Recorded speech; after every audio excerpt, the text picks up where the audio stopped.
नमस्कार मित्रांनो, स्वागत आहे तुमचं पुन्हा एका नवीन व्हिडिओमध्ये। मित्रांनो, म्युच्युअल फंडमध्ये हल्ली लोक इन्व्हेस्टमेंट वाढवत आहेत। फार मोठ्या प्रमाणात लोक आता म्युच्युअल फंडमध्ये इन्व्हेस्टमेंट करत आहेत। तर मित्रांनो, आज आपण याच विषयाविषयी जाणून घेणार आहोत। तुम्हाला काय वाटतं की एखाद्या म्युच्युअल फंडमध्ये इन्व्हेस्टमेंट करताना काय ॲनालिसिस आपण करायला हवं?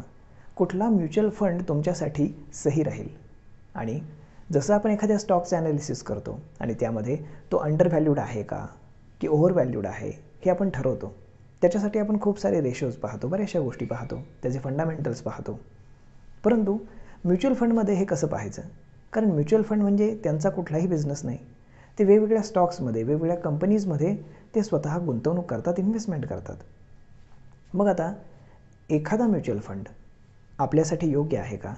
त्याचे इयरली रिटर्न्स पाहून फक्त आपण ठरवू शकतो का की हा आपल्यासाठी योग्य आहे? तर तसं बिलकुल नाही, कारण त्याचेही काही फंडामेंटल्स असतात की जे आपण चेक करायला हवेत। मग ते कोणते आहेत, काय आहेत, हेच आपण या व्हिडिओमधून पाहणार आहोत। तर मित्रांनो, जर तुम्हाला म्युच्युअल फंडमध्ये इन्व्हेस्टमेंट करायची असेल तर तुम्ही हा व्हिडिओ शेवटपर्यंत पाहायला विसरू नका, म्हणजे तुम्ही अगदी सहज कुठल्याही म्युच्युअल फंडचं तुम्ही ॲनालिसिस करू शकता आणि सध्या तो घेण्यायोग्य किमतीवरती आहे का हे तुम्ही स्वतः ठरवू शकता। तर मग चला व्हिडिओला सुरुवात करूयात आणि जाऊयात आपल्या स्क्रीनवरती आणि जाणून घेऊयात की कोणकोणत्या टर्म्स त्यासाठी पाहणं गरजेचं आहे। कुठलाही म्युच्युअल फंड समजून घेण्याआधी तुम्हाला NAV या शब्दाबद्दल आधी समजून घेतलं पाहिजे। NAVचा अर्थ होतो नेट ॲसेट व्हॅल्यू। म्हणजेच काय, समजा एखादा म्युच्युअल फंड आहे, त्याच्याकडे 100 कोटींचे स्टॉक्स आहेत, तर त्याचं आज रोजी व्हॅल्यू काय आहे त्या सगळ्या स्टॉक्सचं मिळून, तर त्याला म्हणतात NAV। आणि हे रोज आणि सतत अपडेट होत असते, हे लक्षात ठेवा।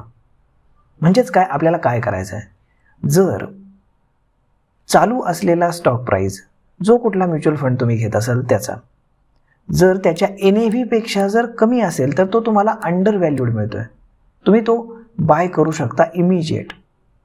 आणि जर त्या स्टॉकची NAV ही जर तुम्ही घेत असलेल्या स्टॉकची NAV म्हणजेच म्युच्युअल फंडची NAV आपण म्हणू शकतो, ही जर तुम्ही घेत असलेल्या प्राईसपेक्षा जर जास्त असेल तर तुम्ही तिथे थांबू शकता।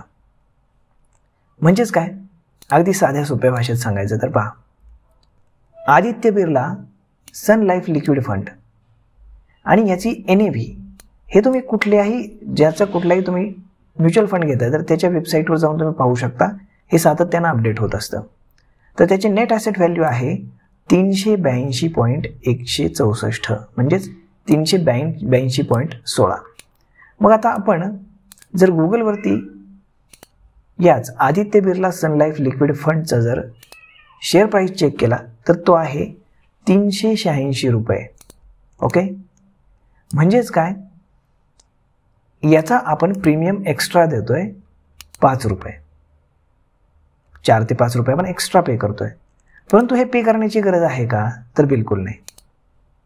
यासाठी आयदर दोन गोष्टी तुम्ही चेक करत राहू शकता, ह्याचा NAV वाढून 386 रुपये तरी झाला पाहिजे, किंवा मग याचा स्टॉक प्राईस दिवसभरामध्ये कधीतरी खाली येऊन तुम्हाला 382 रुपयाच्या आसपास मिळायला हवा।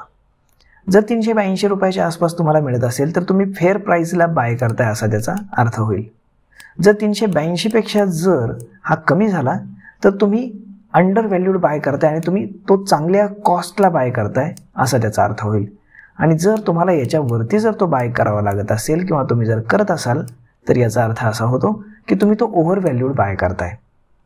म्हणजेच तुमच्या लक्षामध्ये आलं की या आदित्य बिर्ला सन लाईफ लिक्विड फंडने ज्या स्टॉक्समध्ये एंट्री घेतलेली आहे त्या सगळ्यांचं व्हॅल्यू काढल्यानंतर टोटल किती होतं आहे तर 382.16 पर शेअर एवढं निघून येते।